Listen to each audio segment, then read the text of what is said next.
We've arrived, and to prove it, we're here. That's a reference to a song not in this movie. Hi, everyone. It's the Cheese and Rutles. onions. All you need is cash. Ouch. Ouch. Ouch. Ow, ow, ouch.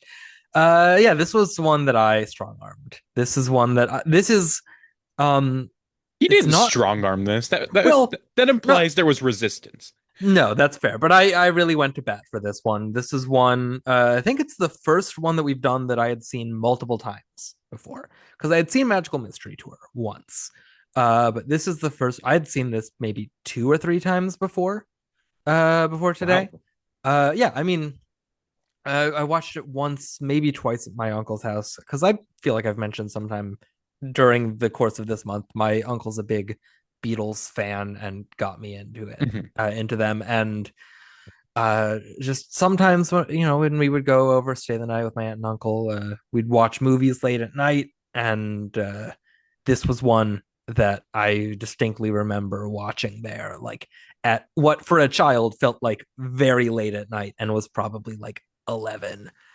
But so there's always like a fondness for this movie for me of like, oh, this is something that like is cool and like a bit off the beaten path that I know about but not everyone knows about.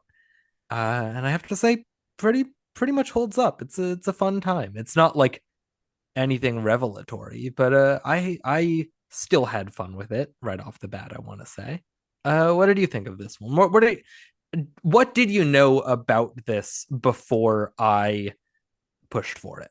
So before it became something we were going to do on the podcast, I knew of this movie. I know there was a Beatles parody movie called The Rutles, and I knew it had some Monty Python people, but not all of them involved. And it was that's the extent of it. I knew very little going into this, and it's like. And then when you first said like, "Hey, we're going to do this for the podcast," and oh, not you telling me we're going to do it. It's like we decide we're going to do this, and you told me, but you did tell me to go listen to the songs. When I first listened to the Rudel songs, I The Rutles? Ruddles, whatever, They the only say it as Beatles. Beatles. Um. Rutles. No, that doesn't work. That's just how it's. Yeah, that's Anyway, anyway. when I went to listen to the songs, I was surprised how not funny they were. Like, Yeah, there's a few ones that try to be funny, like Cheese and Onions and Ouch and things like that. But it's like, I would argue not even ouch. I would say Cheese and Onions is really the only one off of this album that is in any way like intentionally humorous. I, I think, oh, this is kind of spoilers for later, but I do like Ouch did make me laugh simply because I do like the idea that the parody of Help or the parody of Help is just called Ouch. And it's just like, and just them saying ouch multiple times in songs did make me laugh. Ouch. Don't Um, desert me. Ouch. Please don't hurt. and These also, songs are very catchy, I will say. also Piggy in the Middle made me laugh too. Yes. Um, but anyway, it's like I was surprised that the songs weren't really that funny, and then I was also surprised the movie wasn't that funny. I Fascinating. still liked it, but I was surprised just how much of the movie was just showing performances by the Rutles. And it was Yeah. just like and when the songs aren't very funny, I'm just watching a concert movie or like a music movie, which yeah, it's trying to be that. It's trying to be a parody of Beatles documentaries, which would show like extended clips of the Beatles performing.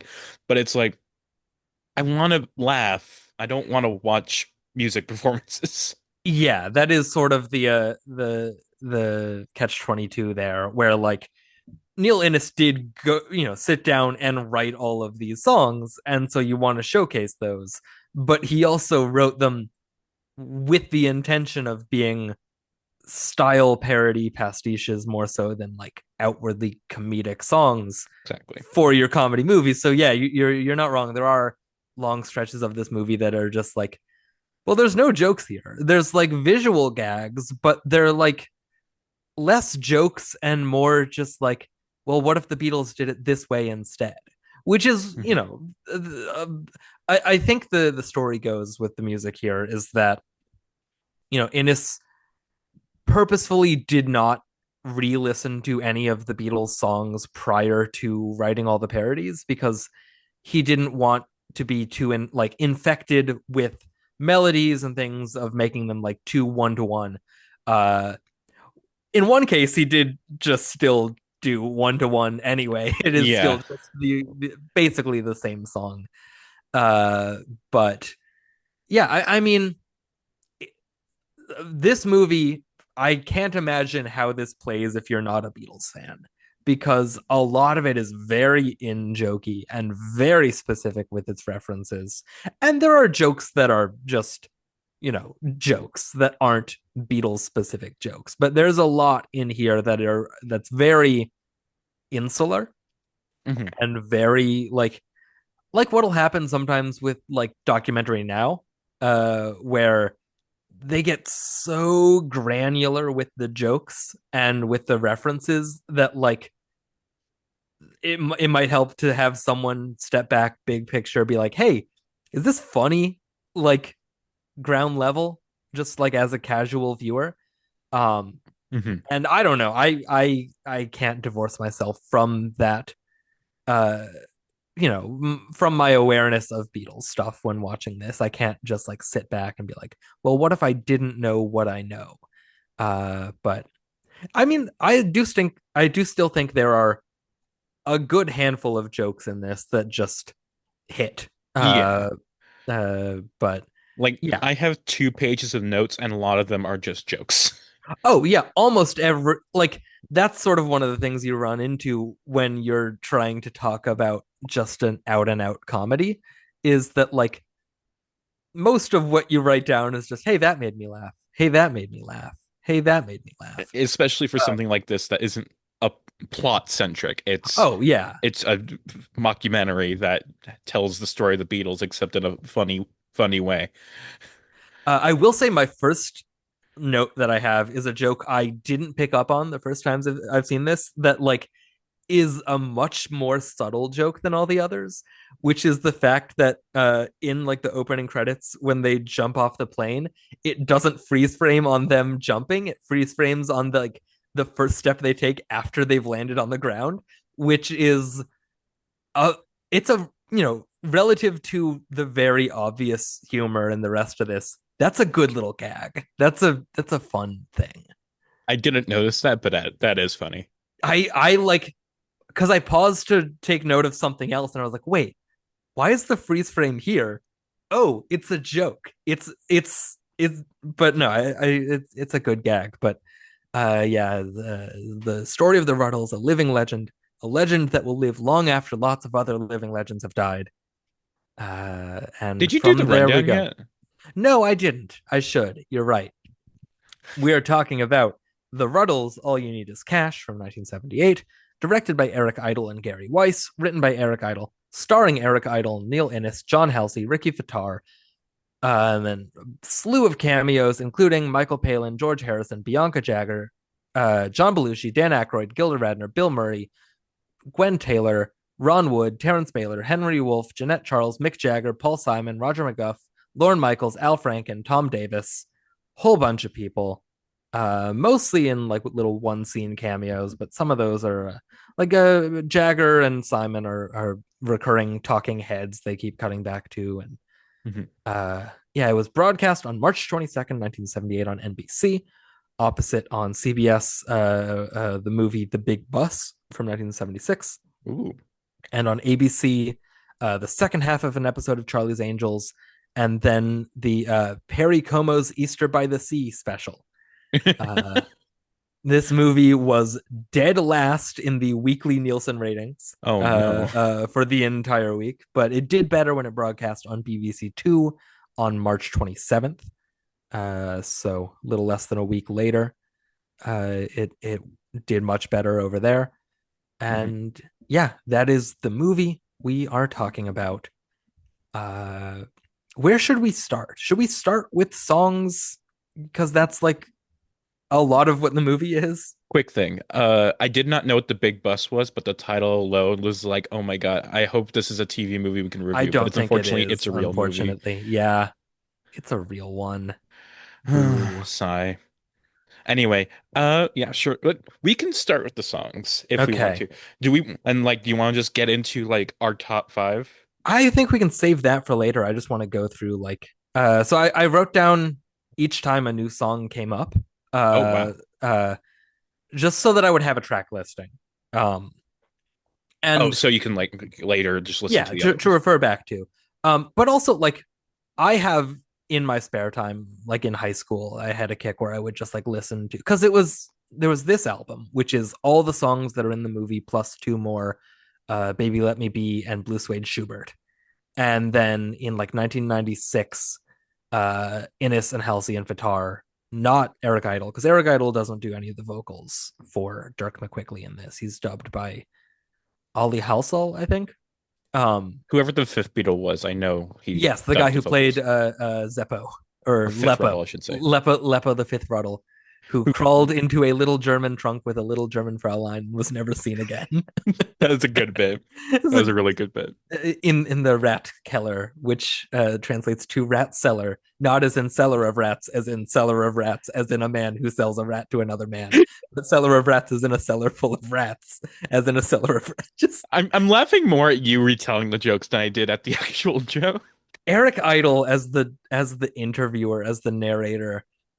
Underrated part of this movie, but he He has some of the best gags. he he is like part of me feels like he was the only one who like wrote any jokes. Oh, I mean he wrote the movie, Well, so yeah, but it's like he was like if he like nobody else was gonna be like making jokes. Yeah, it's just yeah, like he just was like, okay, I'll write the jokes and I'll give all the jokes to me. yeah. No, that's fair. Although I do think one of my favorite jokes is a Barry Wom line. Maybe the only Barry Wom Oh line. yes. I I know like exactly what you're I'd talking like to about. be a hairdresser or two. I'd like to be two hairdressers. And and the best part is he becomes two hairdressers because Yes, he's a hairdresser who owns two different salons. yes. Barry Wom gets to be two hairdressers. Good for you, Barry Wom. Barrington Womble.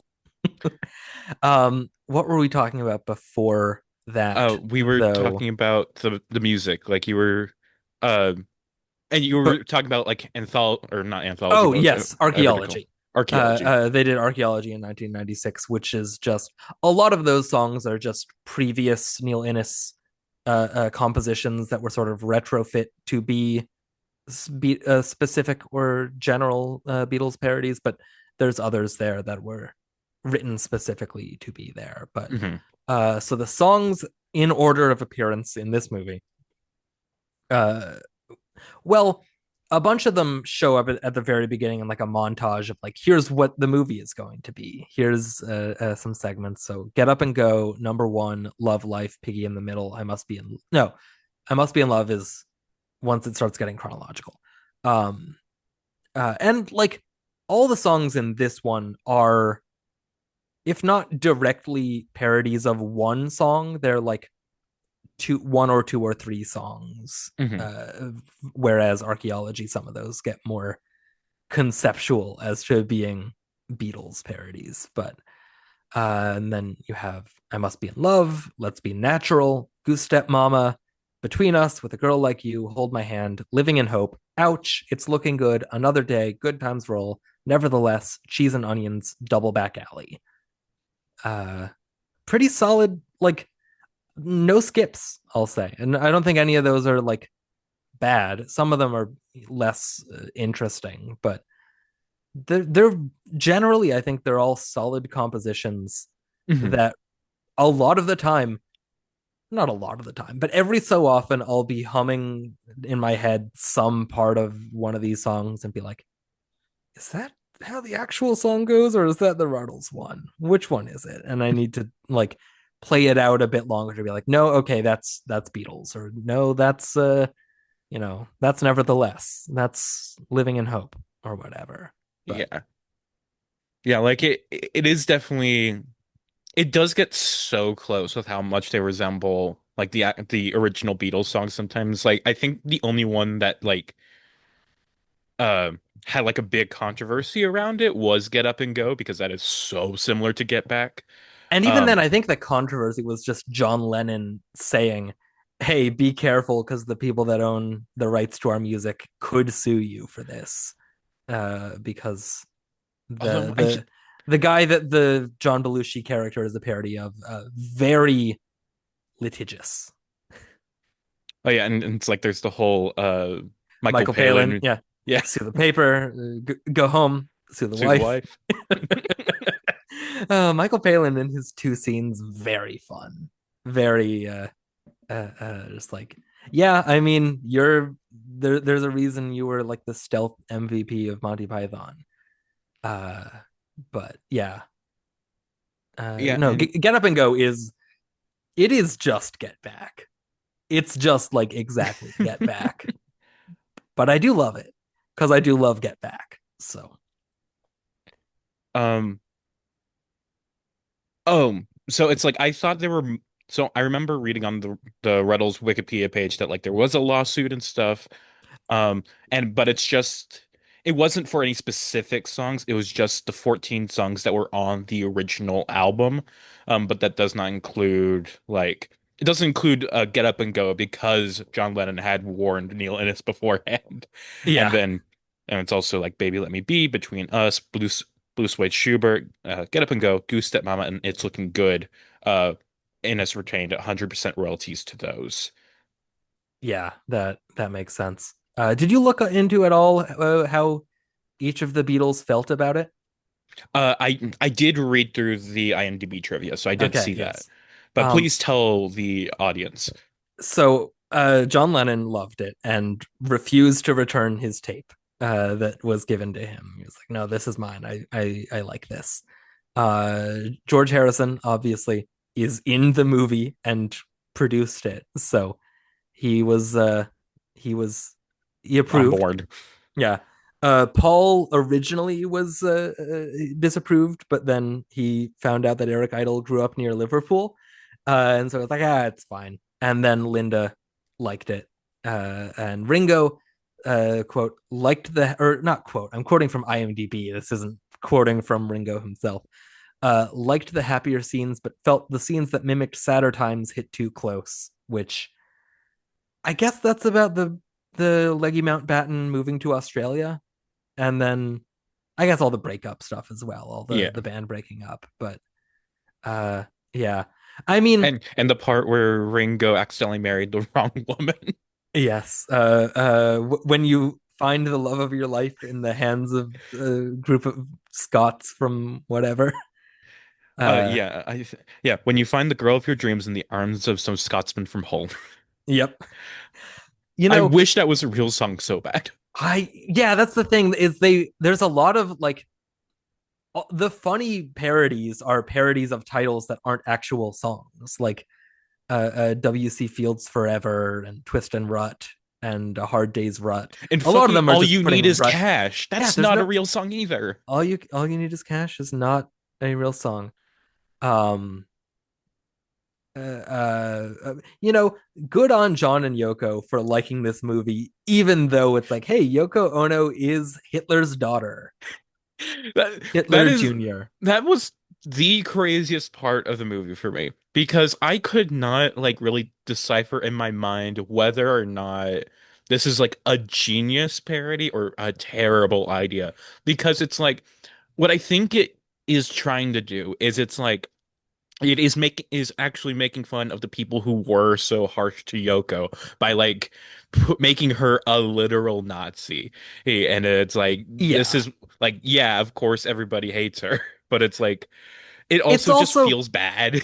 it's also being playful with like John Lennon's like weird activism and like hypocrisy of things of like, you know, sitting in his shower for world peace while he's next to his wife who is wearing a Nazi armband and all that. Like Mhm.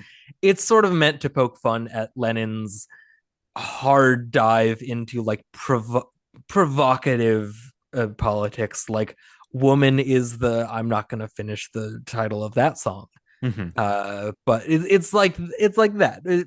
I also just love the phrasing of Chastity, a simple German girl whose father had invented World War II, as we cut to her wearing a full Nazi garb. Like that's a it's a funny joke. It's a funny joke to imagine that Ron Nasty is married to Chastity Hitler because they never say the last name, but that's what it is. Is her name is Chastity Hitler.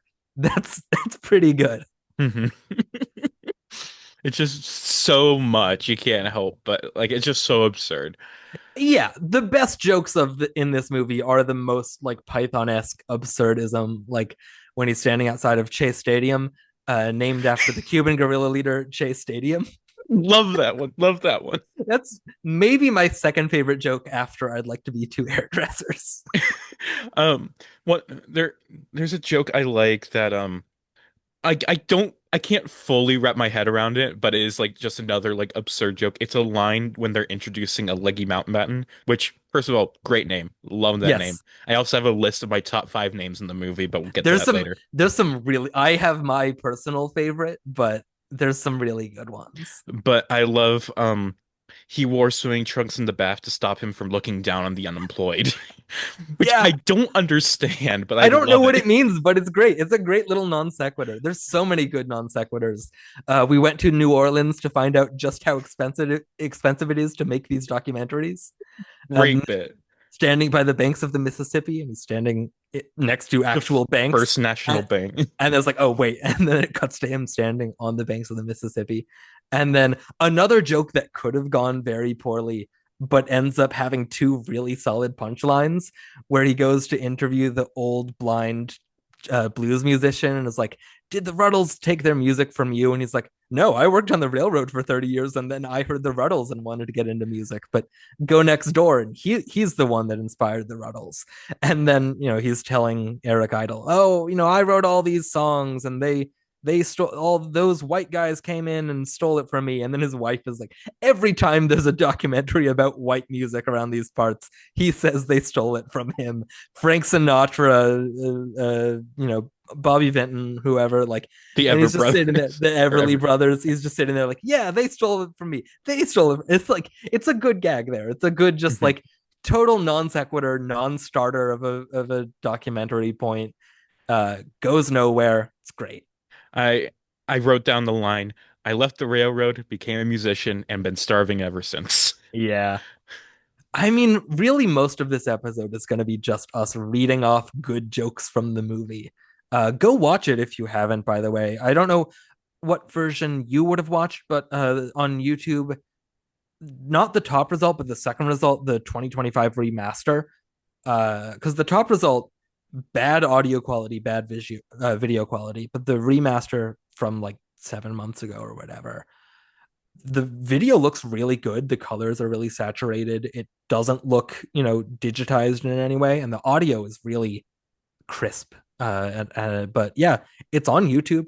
It's 76 minutes, and we're just going to be spoiling all the good jokes of it. So if you have any sort of inclination to watch it, pause this episode, go watch it, come back. Hope you liked the movie. Now that you're back from watching it.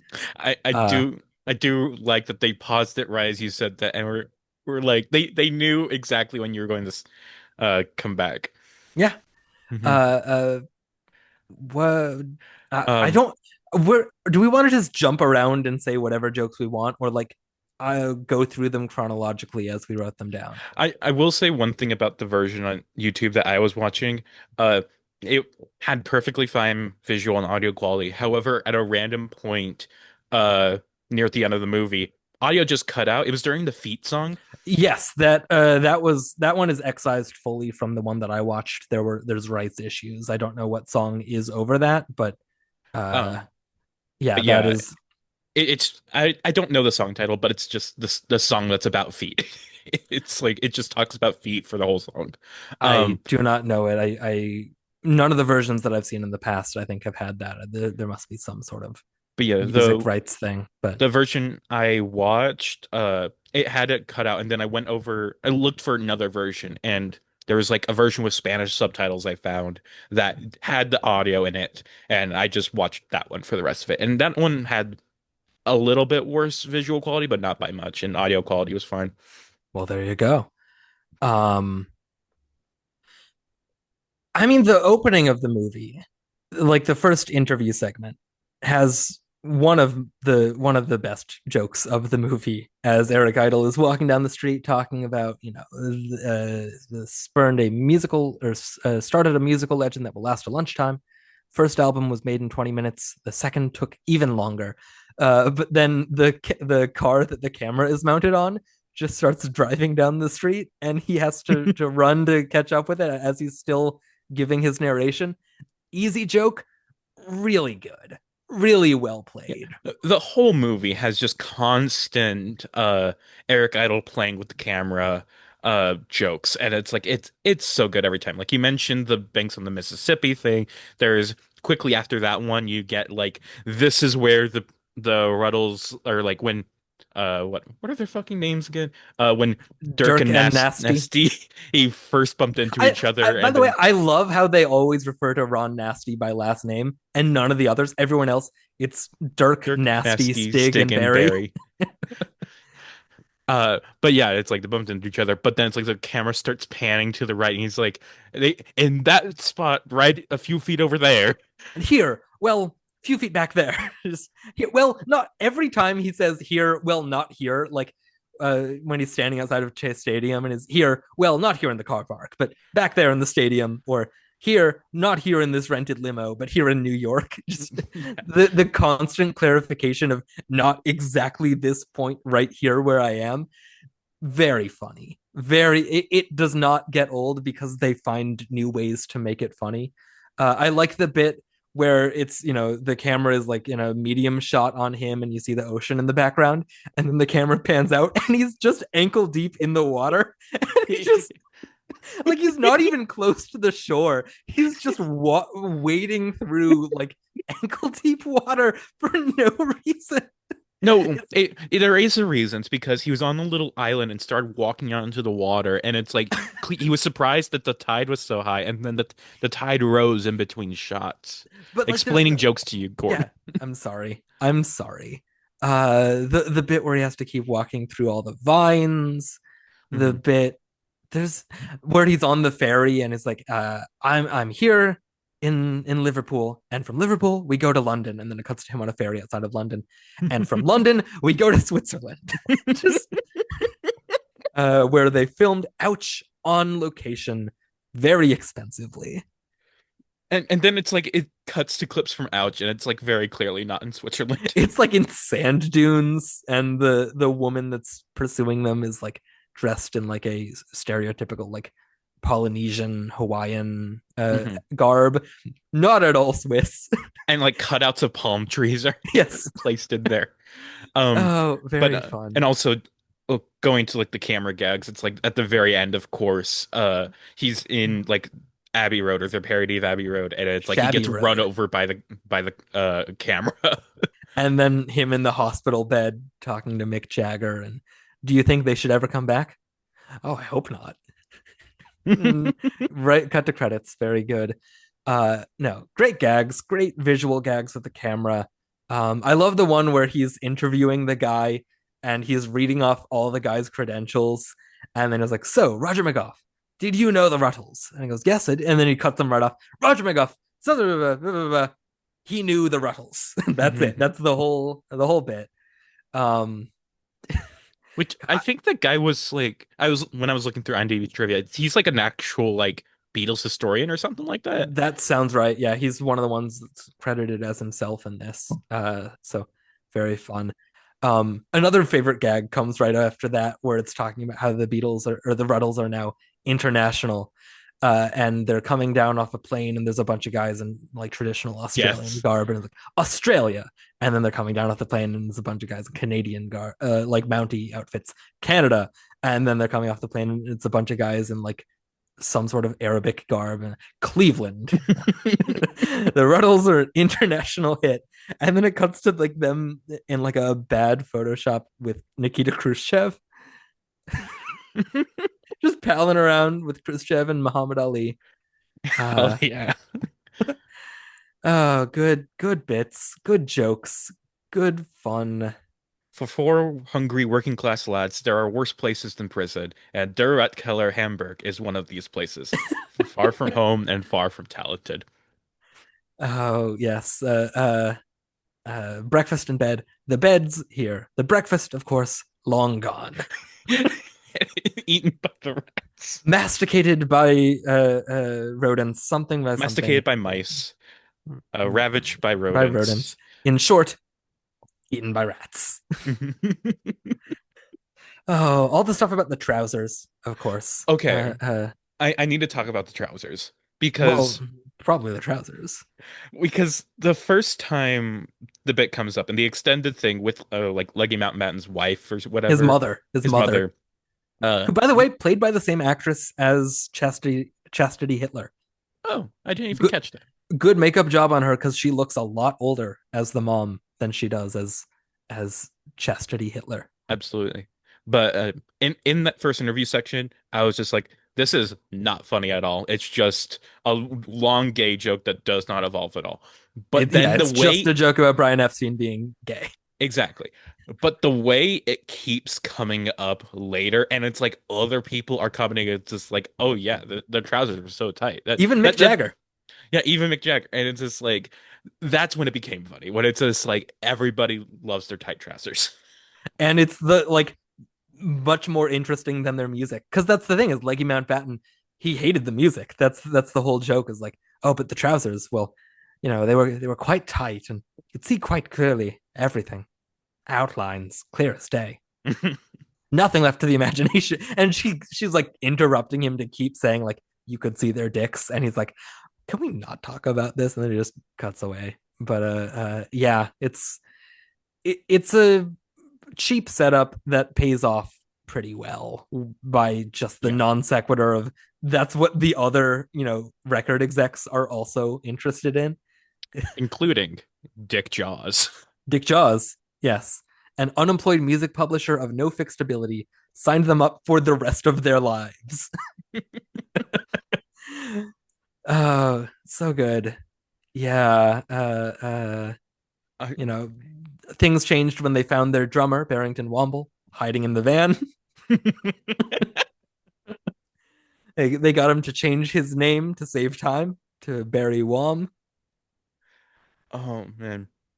Yeah, it's just like at this point, there's no more like real big segments to Well, there's a point out. few. There's the point where they get invested in tea and they get very heavily into tea, and that becomes a big Controversy. controversy that they're doing tea. Bob Dylan introduced them to tea, and now they drink tea. And the bit where they're interviewing Dirk, and he's like, "Yes, I have done tea. I drink tea all the time, Indian tea and biscuits." It's good. Which, of course, comes after their first big controversy, where Ron says that they're bigger than God because God hasn't sold a hit album. And as it turns out, after all the hullabaloo of many Americans burning their Rutles albums, and many more burning their fingers trying to burn their Rutles albums, it turns out that Nasty had just been talking to a hard of hearing interviewer. And what he had said is that they were bigger than Rod Stewart, who would not be big for another 8 years. And he apologized to God, Rod, and the press. Oh, good stuff. There's a point like in the middle of like Ruttlemania, where it's just like there's a scene of like the fangirls running into just randomly beating Oh up a yeah, policeman. chasing the cop. One of them It's just screamed like in the air. it's so good. And Who also beat you how up? Who beat you up? Little girls. which of course is also emulates later on when the only like Stig like later on at Ruddlecore, the only thing he says in the entire movie is an unheard comment off screen asking the Hells Angels to leave Ruddlecore, and he gets taken off in the ambulance. And what was it like, Big Veronica or whatever was her name Oh that yeah, beat him what up? what yeah, I think it's Big Veronica or something like that. Something similar. Big Valerie, Big maybe. I don't Valerie. I don't know. It's a big V name. I don't remember what it is. Yeah, and it's just like this little girl. It's just Yeah. And the Hells Angels like, well, no, I'm not gonna rat on her. She'll thump me or whatever he says. Oh, it's good. It's good. Good jokes. Good jokes in this movie. Um I like the bit where they do they perform with a girl like you for the Queen, and then there's the press conference afterwards where they're doing their their cheeky Beatles style just non-answers to the questions. And After they get their 4 MBs. yes, one of the questions, do you feel better after seeing the Queen? No, you feel better after seeing the Doctor. That's a very good Beatles joke. Not my doctor, you don't. Yeah, not his doctor. The bit where it's like, how did you introduce yourselves or something? I was like, oh well, I said I was him. I said no, I said he was me too. I felt more like him than I did. Yeah, Stig O'Hara, no lines in this movie because he's the quiet one, and Hmm. he doesn't talk. He sings backup, and he does sing some of the songs. I think well, nevertheless, obviously, because that's the one that's like Tomorrow Never Knows Yeah. and what have you. It's all the trippy sitar ones, but he also sings. Um, he does two others, I think. Let me see. Let me I pull up the. I could not tell you who sings what. I mean, most of them are Ron. Most of them are Ron Nasty. Of course. And there Uh, are a select few that are Barry. there's the ones that are Barry are obviously Barry because the ones that are Ringo are obviously Ringo.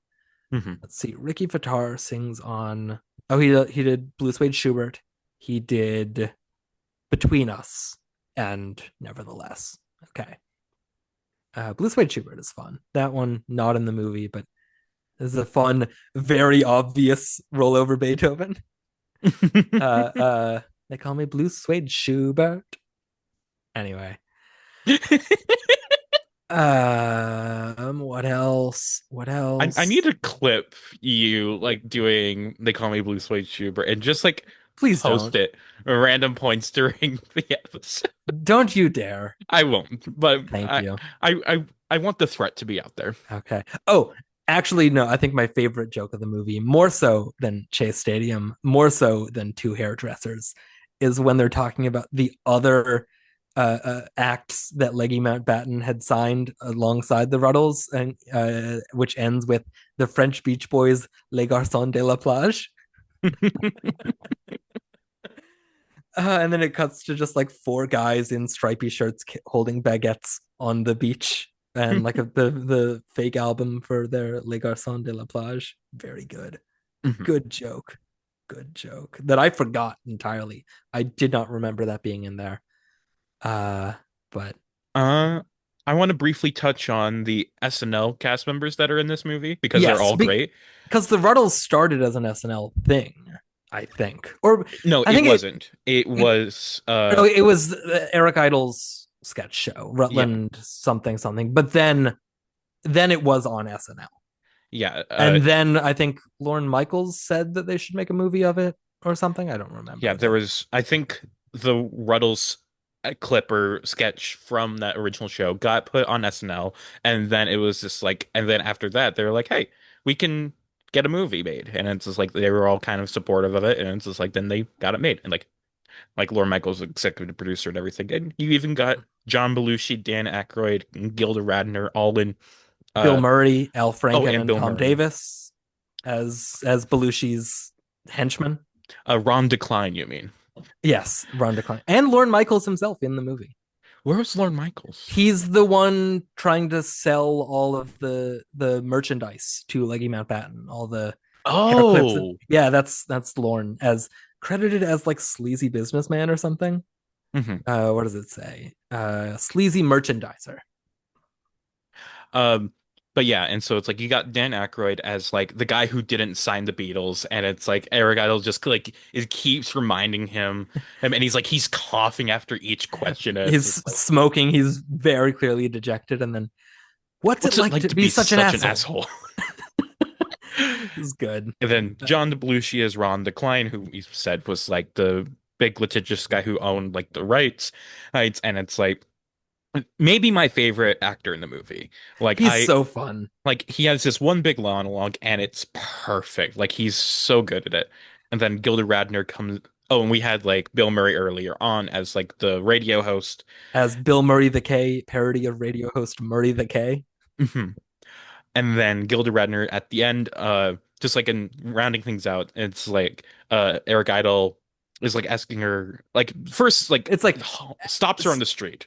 is like all these years later, do people still remember the Rutles? I'm going to ask this random person on the street, do you know what the Rutles are? And she's like, no, I don't. And he's like, well, yes, you do. No, I don't. And he ends up like grabbing her by the throat and slapping her. And then she turns hard into like, the Rutles were a prefab four group of just like doing the very, rehearsed, doing his thing essentially, Yeah. doing the narration of this is, and then he tries to take the mic back and she keeps going with her spiel. Hmm. It's a good Uh, bit. my final note when I was watching the movie was this movie would have been better if Gilda Radner narrated the whole thing. Yeah, that would have been fun. uh no, I have a few other gags I wrote down. um Let It Rot was released as a film, an album, and a lawsuit. uh we didn't talk about any of the Ruttlecore stuff, where It they just wasn't open. that funny, except for the George Harrison bit. Yeah, well, because Oh, George Harrison is an interviewer interviewing Michael Palin about, because the whole thing with Ruttlecore is it's this setup, it's this thing they set up for, people. It's a money lending thing basically, and people took advantage of it and just start looting the building. And as Harrison is interviewing Palin, you have people spilling out of the building, carrying things, carrying desks. One of them wheels out a full taxidermy bear at the end. And the stinger on that segment is that someone comes out and steals the microphone out of George Harrison's hand, and then the audio just cuts out as Palin keeps talking, which in and of itself is a fine gag. But I do like that the two other times we cut back to Ruttlecore for other reasons, it always still ends with someone coming out of the building carrying something. Like when they cram like 130 lawyers into an 8 by 10 room, 87 of them came out alive because they're trying to deal with all the lawsuits. And you have a bunch of lawyers coming out like their clothes ripped and they're in shambles. And 7 of them come out, and then one guy comes out just a looter carrying a fax machine. Just like good callback bit. Another, again, just more great gags when they do get up and go as the Apple Core, top of the building, last concert. It ends with them getting arrested because, like, you have the video of that. You have the cops, sort of eyeing them up in the actual video of the performance, and so it's just fun to have them get arrested like mid song. I misremembered it as being that like the audio keeps like the song is overlaid, you know, while they're getting arrested, and you see them getting hauled off while the song keeps going. But I guess that wouldn't make sense because it's supposed to be like the song as performed live there. yeah. But good gag. Um, the Where Are They Now? Dirk and his wife Martini have started a band, Punk Floyd. He sings and she doesn't. Oh, there's a really good gag with Martini that I like actually, where he's, at the piano writing out a song and he's trying to figure out how it's gonna go, and he's like G A C, and she points at it like D. And I was like, oh yes, D D D D D D D D D D D. It's like, you think he's trying to figure out what note to put for the song, but no, what letter should I just say a bunch for this song? Stupid gag, but it works. Oh, and there's also it's she didn't speak any English, barely spoke or spoke precious little French, and the wedding ceremony was done in Italian, Chinese, and something else just And to be. Spanish, just to be safe. Yeah, good. Oh, we didn't talk at all about Stig is Dead, which they got to do a Paul is dead thing. So there's rumors and supposed hints as to why Stig O'Hara is dead, because as the Quiet Beatle, he hadn't publicly spoken a word since 1966. Is the first clue. The second, on the Shabby Road album cover, he's not wearing any trousers, which is the Italian way to signify death. uh, uh, on whatever song, I don't remember what it's supposed to. I think I Am the Waitress, which is not a real song. He supposedly, Dirk says, I buried Stig, but what he actually says is Aberestiano, which is bad Spanish for have you a water buffalo. Uh, On some album cover, he is leaning in the exact position of a dying Yeti. And my favorite one, supposedly, when you say the name of the album title, Sergeant Rudder's Only Darts Club Band, backwards, it sounds exactly like Stig has been dead for ages, honestly, which it doesn't. But just, I like the specificity of like the backwards thing because, it's supposed to be I buried Paul or Paul is dead. Paul is a dead man. Miss him, miss him. But Stig has been dead for ages, honestly, is a good, just like, very precise sentence. Mhm. And then Barry also does a year in bed, supposedly either as a tax thing or to start a Barry is also dead rumor. After Ron came back from his honeymoon rally in Nuremberg, just a little tossed off line there. Uh, what else? Do I have other jokes that I wrote down? I don't think so. I'd like to be a hairdresser or two. We Yeah. we exhausted everything I pretty much wrote down outside of my top five names and then top five Rutles songs. Okay, give me your top five names because I did not do that, but I do have one name that I wrote down, and then also I guess Chastity Hitler is a good one. But Uh, what are your top five? so before I do that, do you want me to give you the names forwards or backwards? Go backwards. Go. Oh, Okay. like backwards, like Agner Rat style, or Yeah, backwards like 5 to 1? backwards like Irab El Mao. No, just go 5 to 1. That's too much work No, for I me. I oh, okay, so I I will still say the backwards name, but I won't like make you guess. Okay, So number five, I have Bill Murray the K or Lib Yarum et K. good. Um, Number four, I have Blind Lemon Pie. Denilb Normal Yep. Yep. Normal. Yep. Number three is, of course, Leggy Mountbatten, Igel Nepebtnum, Nuom. Good. Number two is Stanley J. Cramerhead the third Jr. or That's my favorite. Yelnats Deremark the third Arch or whatever, because it's like it's the three I's for third. So it's Yeah. like I'm not sure how to do that backwards, but The third junior is a good gag. love that one. And then number one, of of course, is Dick Jaws. Yeah. Just Dick Jaws. can't get better than that. Who's the real guy that is? I mean, it's just Dick James, but Dick Jaws, great. I I don't know the real people for most of these. Yeah, the Wikipedia page lists it. I wouldn't have known otherwise. Although it did lead me to look up Brian Epstein and learn everything about his life and his like the tragic passing and his actual like homosexuality and everything. It's like Yeah, he's a cool guy. yeah.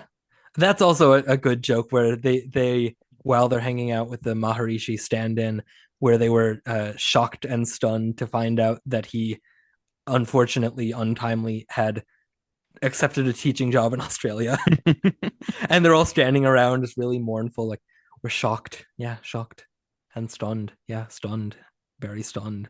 You know, did he offer you any the Maharishi or whatever they call him offer you any words of advice? Like, no, well, he said, we can always still reach out to him, commune with the earth or with postcards.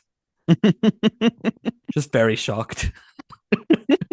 And of course, Stig isn't there in that scene because Stig doesn't speak. Yep. Very cute, by the way. Ricky Fattar as Stig. Absolutely cute. Very And charming. especially in his like where are they now where he becomes an uh air hostess for air or air stewardess for Air India and he's Yeah. dressed in like the sari and everything and he looks really cute. Yes. Yeah. Good for him. Or good for her. Who's Yeah. to say? I Uh, I, I love that their George Harrison is transgender. exactly. And Malaysian. Oh, Malaysian. Okay. I, Nice. I I think I read on his Wikipedia page that he's of Malay descent. That's awesome. Good for A him. South African musician of Malay descent. Good for you, Ricky Fattar. He was a drummer for the Beach Boys for like 3 years and has Oh, been the drummer for Bonnie Wright for the last 35. wow. Good for you. Good for him. Uh, Yeah. Wait, so is the guy who played Barry also just a musician that they got for this? Yeah. I mean, the only one of the three that doesn't do their own singing is Eric Idle. But John Halsey, English rock drummer, best known for the Rutles. But yeah, he's been in other bands and other things. He's toured with Joe Cocker, Joe Brown, Neil Innes, Viv Stanchel. Uh, yeah, he's Nice. a excuse me. Played drums on a Lou Reed album and session musician. Jesus, for like Henry McCullough and Joan Armatrading and so on. And yeah, good for him. And then Eric Idle, we all know who that guy is. Do we? Yeah, probably. Anyway, do we want to do our top five Rutles songs? Hell fucking yeah. Okay. Uh, did you like in general listening through Oh, I to did. the?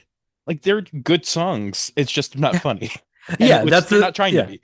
Well, But so, on archaeology, they get to be more outright comedic. You have like, we've arrived, and to prove it, we're here, and rendezvous, which is maybe the funniest of them because it's with a little help from my friends, basically. But halfway through the song, Barry is like, "Wait a minute, who are you guys?" Talking to the backup singers. I was like, "Well, what are you doing here? This is my song. Get out of here." Which is a very good. It's a great little meta turn in that song. I Almost enough to kick it into my top five, but not quite. I also really like Questionnaire, Yeah, which is just nonsense, but it's great. But yeah. yeah, so Archaeology has some bangers.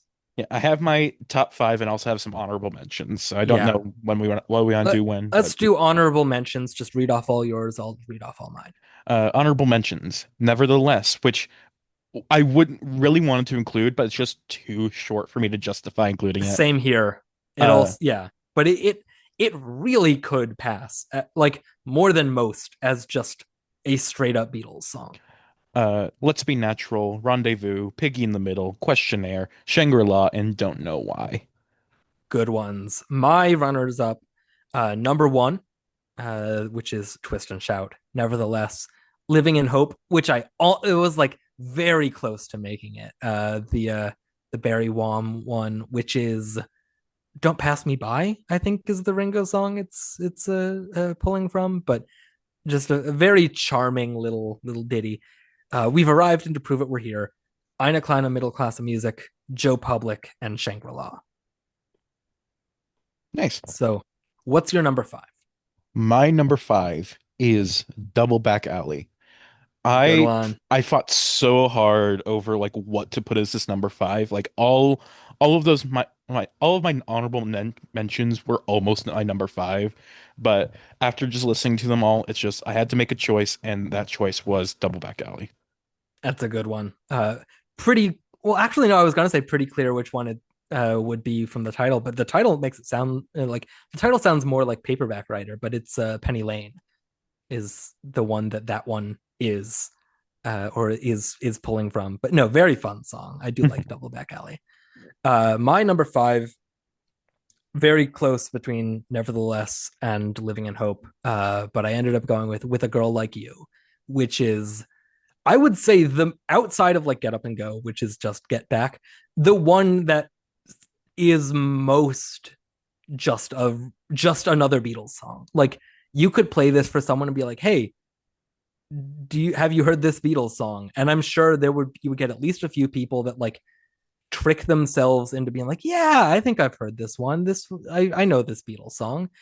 Because it really does just sound like a Beatles song, and sounds like a good one too. It's If I Fell is the one that it's pulling from the most, but it's very much just the early ballads of theirs, the sort of Yeah. like croony ones. It's a very charming song.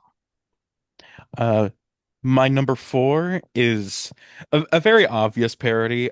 Major Happy's Once Upon a Good Time Band. Which of course is just parodying Sergeant Pepper's.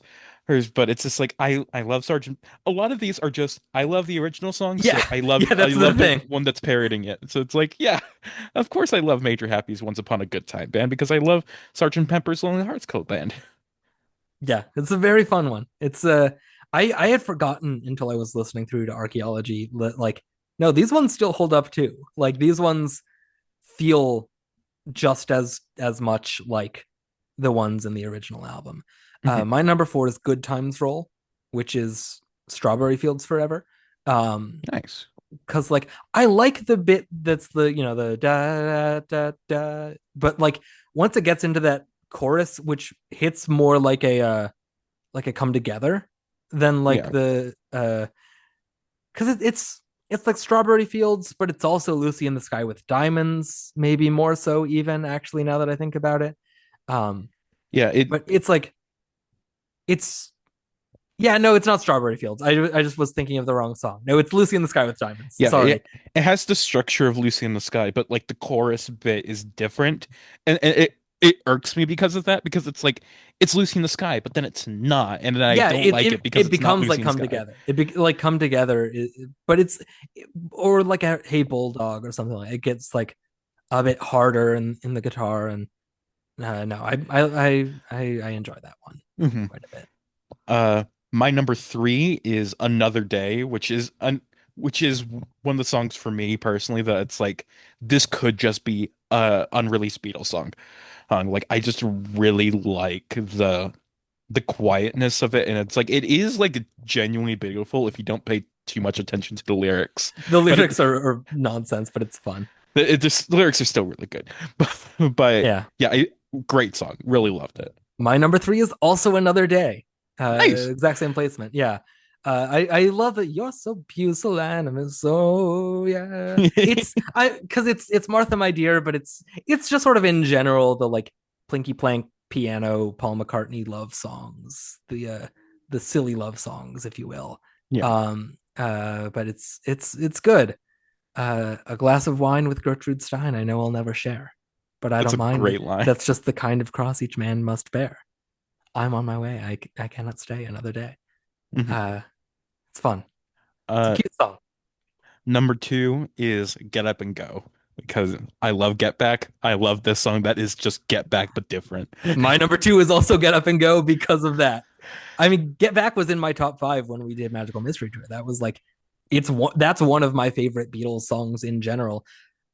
Get Up Mhm. and Go is a song I will just throw on sometimes. Just like, I've listened to Get Back a lot lately. Let me do Get Up and Go. Let me listen to this. And I the best part of the song isn't even in the movie. They cut out the last verse where he goes the wrong way on a one way part of the highway and probably crashes and dies. Get up and go back home. They're all waiting for you. I wonder if we have the same number one too because I We don't. don't because my number one was in your honorable mentions. Okay, my number one's Ouch. Yeah, it's a good I call. again, it's the song that made me laugh, and it's just like just by listening to it, and it's also just a fun help parody or fun. Yeah, it's good. It's fun. I like listening to it. Yeah, it's a very fun one, and the sequence in the movie is very good. Mhm. And your number one. My number one is another one that like the if there is a joke to it, it's that the lyrics are absolute nonsense because it's parodying, you know, I I'm the think it's like Walrus. no, I think Oh, it's a day in the life. Let me actually think about it for a second here. Um naturally let's be natural. oh, Let's be natural is oh no, it's Dear Prudence. Of course it's Dear Prudence. I just had to think about it for a second. Dear Prudence, also a song I love. But yeah, Let's Be Natural is really fun. Uh, uh, and like genuinely very sweet. Like sonically, it really hits me. But then you listen to the chorus. Let's be natural ever since the world began. Let's be natural, every woman, every man. Let's be natural as follows nature's plan. Let's be natural. And then, everything is everything naturally. People cry, laugh, and sing naturally. It's nothing. It's an absolute nothing song. But I mean, Dear Prudence hits me, and Let's Be Natural hits me. It's a very, if not haunting, just like a soothing song. Mhm. And I love the bit at the end where they repeat that it would be so natural, just sort of ascending and descending. It's very sort of like calming in a way. Okay. So now that we've finished our top five, and before we get into our next month movies, have you looked at all into like the extended lore of the Rutles universe? I Because may have, but I don't remember. What are because we I what are we talking here?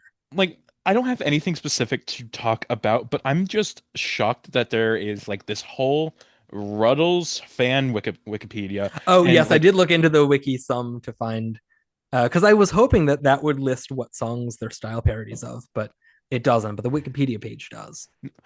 yeah, and it's just like it's because it's a fan wiki set like in the universe of the Ruddles, and it's Yeah. just like there is so much here, and it's like I did like read that like there was like audio plays or something like that that were like extending like or like another like audio documentary, and there was a sequel to this. It's like Oh yeah, the made by sequel's supposed Eric to be Idle. terrible. I don't know, but It's like all it is just new talking heads and new Eric Idle interviewer because none of the other three were involved with it. So they're all just in archive footage. And did you see the cast of who else is in this one? in The the sequel, the Ruddles can't buy me lunch. I did see that there was like just a lot of big names. I saw like Carrie Fisher was there. Ruddles can't buy me lunch includes Jimmy Fallon, Bianca Jagger again, archival footage, Kevin Nealon, Catherine O'Hara, Robin Williams, and then as themselves, among others, David Bowie, Billy Connolly, Tom Hanks, Carrie Fisher, Jewel, Steve Martin, Graham Nash, Mike Nichols, Conan O'Brien, Bonnie Wright, Salman Rushdie, Gary Shandling. Yeah, Yeah. wild. And but yeah, it's like but I read that like that was made like in honor of George Harrison who had just passed away not long before or and it was just like he loved the Ruddles so he wanted to make another Ruddles movie in honor of him. Yeah. People generally seem to hate it though. I So don't know. I haven't it's seen only it. an hour long and it's not a TV movie. So Wah, wah. We'll never we cover it. we can't. Eat shit, Eric Idle. I'm I kidding. We guess like so. you. No, Eric Idle's a good one. He has not gone down the John Cleese path of life. Uh and all of that. Yeah, the his only problem is that he hates Figment. Oh yes. Figment The the dragon. purple fucker. Yeah, the purple fucker. Anyway, Okay. So we're doing another random month for September. And I have sort of gone galaxy brain in my conception of how we're going to pick this out. So we're going to auto generate 10 movies off of our master list of 4,152. And then from those 10, we will whittle it down to five because there's 5 Tuesdays.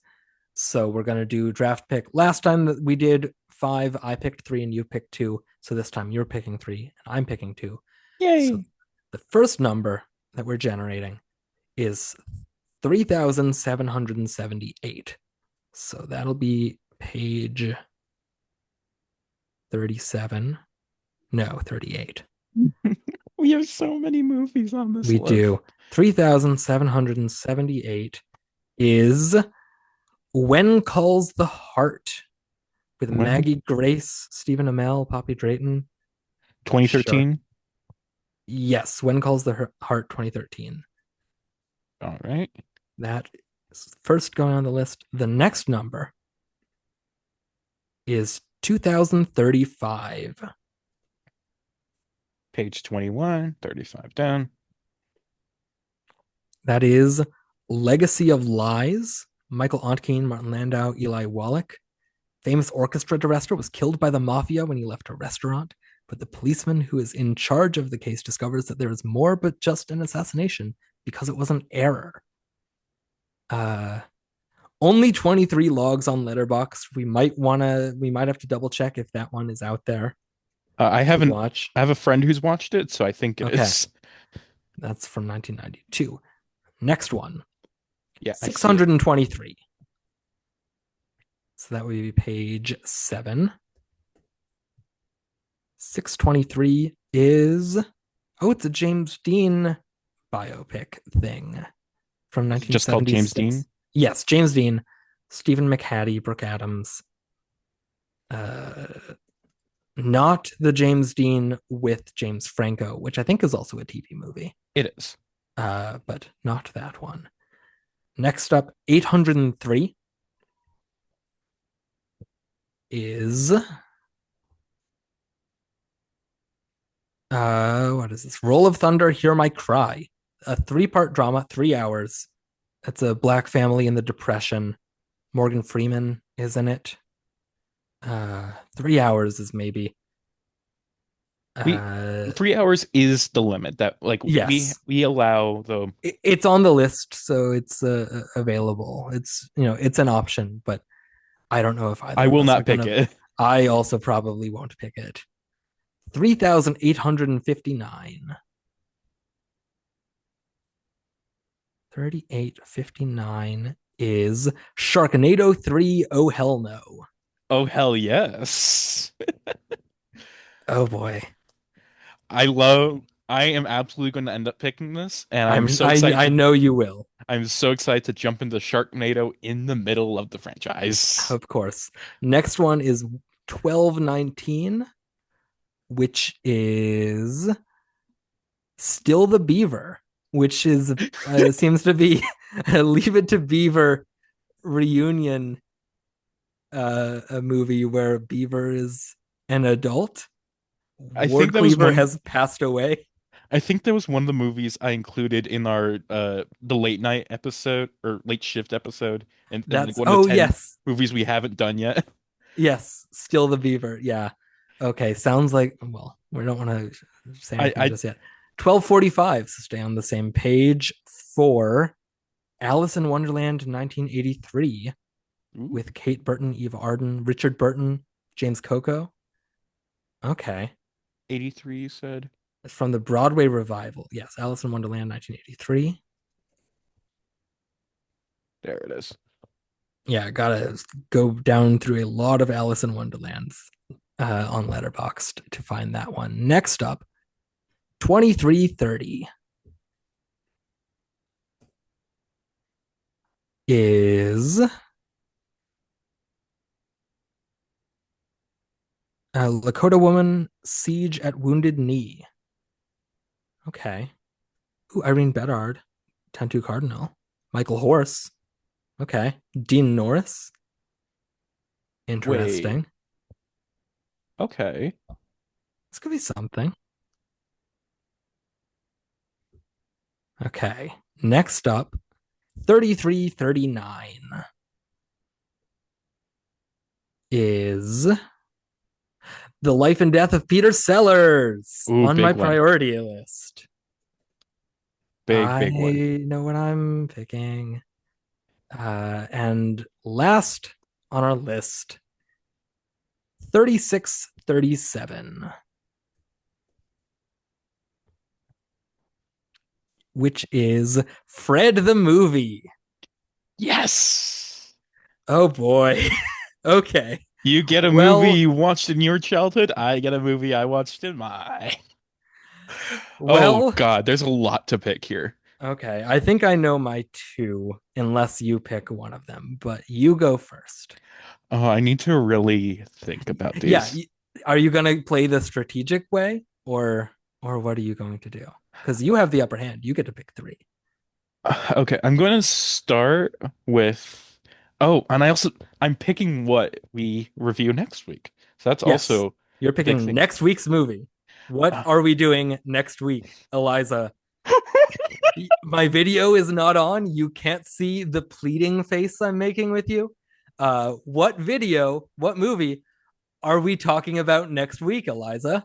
I I have so many good and bad options here.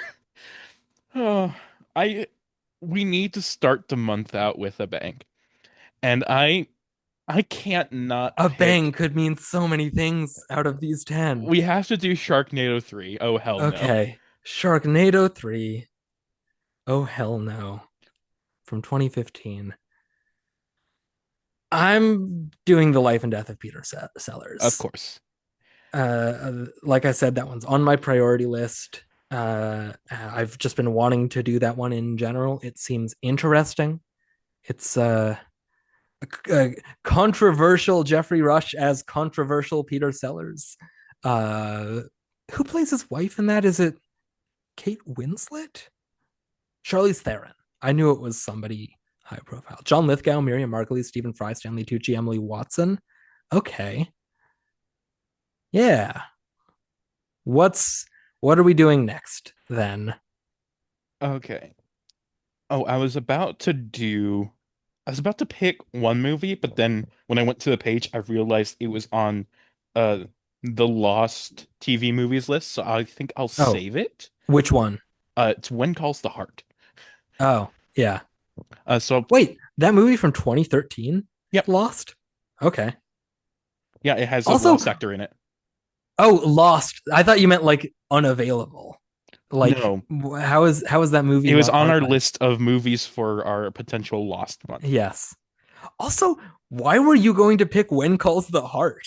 I I've ever since The Ultimate Legacy, I've been itching for just some random ass piece of shit, vaguely Christian movie, and that Okay. seemed to fit the bill. Okay. Well, Um, so instead of that, I am gonna double check that this one is something we can watch. Uh, if we can watch this, then my picks this month are mainly to torture you, and I it is available. So I'm going to pick Still the Beaver. still the Beaver, which means I guess we're not doing that Alice in Wonderland. I mean, if you Uh, pick it, we I can. know because I know what I'm picking next, and I know it's not that. And I just think you're really kneecapping us here, Eliza.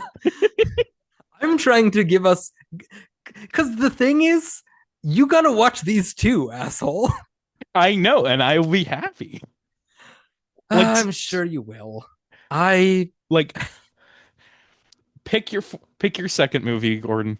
Pick it, whatever it might be. we're doing a Legacy of Lies.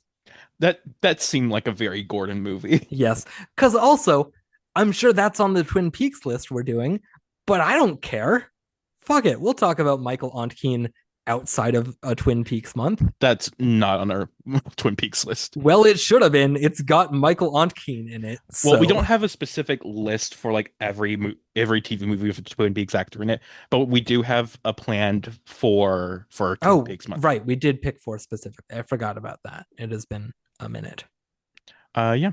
And so of course I for my third pick for the final movie of September, right as we head into October, I have no I am going to be recording about this movie, reporting from the New York Film Festival. and you will be talking about Red the movie.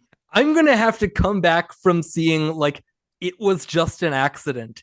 And then in my YMCA hotel room, I'm going to have to watch Fred the movie. You absolute fucking mad woman. I this listen.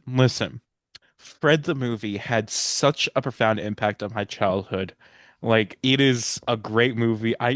I was a Fred stan when I was that age. Whenever like 2010, like I was 12 years old, loved Fred so much. I saw that movie when it premiered, and we are going to relive that time. God, And so every single person that I follow on Letterbox has this logged at a one half or one star. I haven't even marked it as watched. That's surprising.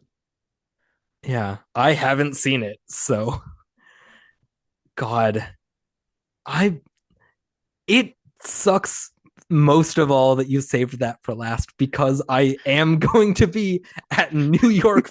I am going to share airspace with like you know Luca Guadagnino and Jafar Panahi, and also have watched Fred the movie at this festival. Assuming they're there for Q&As. I don't know Oh for yeah. sure, but they usually do get the filmmakers there for these. But You God know, damn you. The only thing I'm regretting right now is maybe Still the Beaver, but I it's too late to change my Yeah, mind. you've already picked Still the Beaver, which is 2 hours long. That is 120 minutes of Still the Beaver. Wait, I went to the page for the James Dean biopic, and at the bottom I saw Leland Palmer on the list. It's like, wait, what?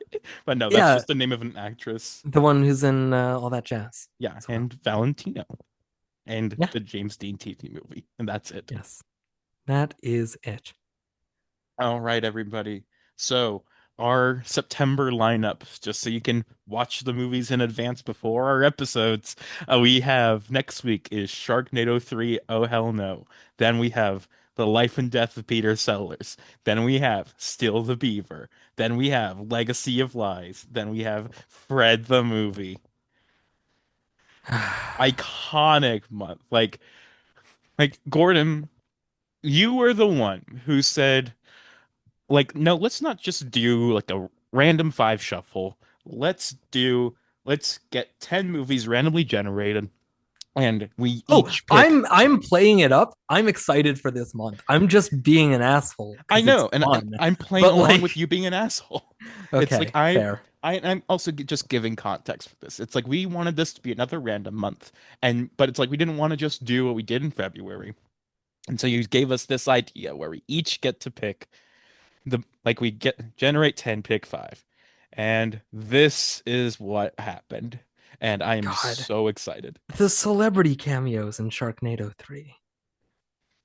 Oh, wait, is Sharknado 3 the one with Richard Kind in it? Uh, I think that might be five. Maybe. 3 has, among others, David Hasselhoff, Mark Cuban, Bo Derek, Penn and Teller, Neo, Lou Ferrigno, Bill Engvall, Jerry Springer, Steve Gutenberg, George R. R. Martin, Hoda And Kotb, Matt Lauer, Al Al Roker, Roker. Kathy Lee Gifford, Mark Marin, Jared Fogle, Anthony Weiner, side by side on this cast list. Ray J, Ann Coulter, Maria Menounos, Michael Bolton. No, different Michael Bolton. Never mind. Maria Menounos from You are Newsy. making us watch a movie with Ann Coulter and Jared Fogle in it within the next calendar week. And Matt Lauer. I just Yep. want I just want you to be aware of the fact, and I'm leaning into the mic so that it's so that you're definitely getting this. I just want you to sign off on Jared Fogle, Matt Lauer, and Coulter. I just I I just want you to I know that you have made I this approve bed, this message. and now you have to lie in it. Okay. I'm very, very excited for this. At Uh, least it's only 88 minutes. that's pretty long for a TV movie, okay? Like it's longer than Yeah, all the movies we've done this month. but for a shark, yeah, fuck. That's an hour and a half of my time. Yep. I'm gonna have to watch Sharknado 3. Oh hell And no. also, I'm going to quickly check to see if this updates our actor lists at all. Not really. George Harrison's still in second with three, behind Brian Dennehy with five. Yes, of course. How many Jared Vogels is that? Soon to be one.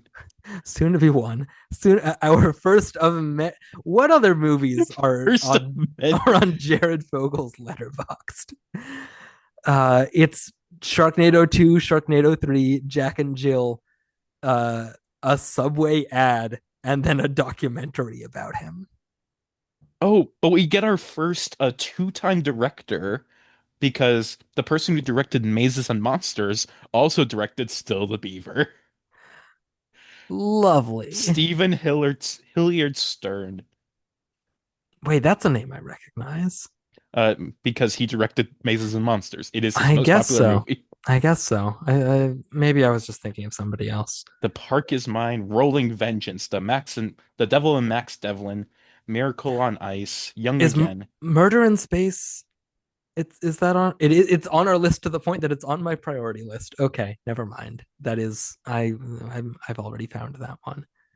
The Ghost of Flight 401 though, is that something?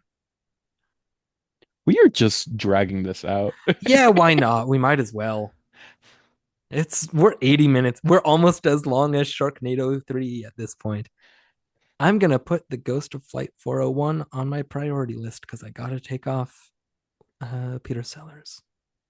And I might as well update it now. Um, that's not what that is. I am tired. I did not get a lot of sleep the past like 4 nights. And also, I recorded a podcast earlier today. So I'm out of it. It's past midnight for me. I have eaten today, but only once. Oh, Uh, there's more stat updates, I just realized. oh, I thought that was an O of concern about my lack of eating. No, not at all. Who cares? Yeah, Uh, I should have known. I'm sorry. No. But um, we have a new lowest average rating because Fred the movie is now our lowest rated movie. Well, And yeah. we also have a new most obscure with Legacy of Lies. Yeah, which has, what was it, 23 logs? Hmm. Okay. I put out the call a few other places. I might as well put out the call on this podcast for people that listen, but I put out the call on my Instagram and on a subreddit for Find Lost Things and on Lone Acting. But if you are one of our fives of listeners and you somehow have access to the TV movie Best Actress from 2000, directed by Harvey Frost, get at us because I have been especially lately trying to dig and find that one because Oh yeah. I Like want to talk about it. it's so perfect for us. And we were going to do it in like the month when we were picking from each other's priority lists, but then it wasn't available, so we couldn't watch Yeah. it. But one of these days, somehow we'll get our hands on it. I believe in us. Uh, which I was reminded of that because that only has 17 logs on Letterboxd, and Legacy Yes. of Lies could be a discovery in the way that maybe Best Actress would be a discovery as well. But I'm excited for Legacy of Lies. I'm excited for all of them as much as I'm playing up the. I'm playing into the fact that you very deliberately chose three that you knew would torture me. I feel like I'm well within my rights to play it up. But man, looking at these five added to the list of ones we've already done, it's we sure are talking about some movies here. We are talking about a lot of movies. Five of them, even. Yes. And I hope we passed the audition. Oh, wait. I Oh think, well, never mind the sign off joke that was meant for you to end. What? No. What are oh, you? What are uh, you?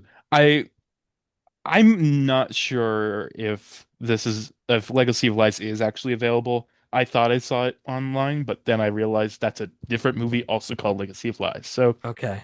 I Le- I should Legacy of Lies, I should 1992. pick I'll just say that if we can't find Legacy of Lies when the time comes, we will do Alice in Wonderland instead. Hey, asshole!